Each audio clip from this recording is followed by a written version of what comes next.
Welcome to Penrose Learning, where we make understanding easy. You start by enabling GPS and granting location permission. This gives the map your position in real time. Once done, open the mapping app or website and sign in so settings and layers load correctly. Next, tap the map menu and choose the live or real-time layer. The app fetches streaming data when you select that layer.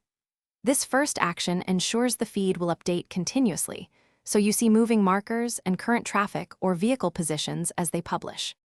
Once the live layer is active, configure how you view the data.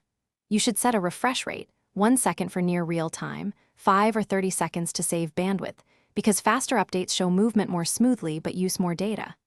Next, apply filters to reduce clutter.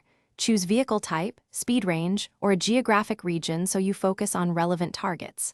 Finally, change the map style to satellite, dark, or labels only for better contrast. These choices make pattern recognition and tracking easier. To complete the setup, lock the map to your current location or enable follow mode on a chosen entity so the camera tracks movement automatically. Then save or share the live view link if you need collaborators to watch, and export a snapshot for records. If the map looks frozen, make sure your internet connection is stable, GPS permission remains granted, and the app is updated. Restarting the app often clears stale caches.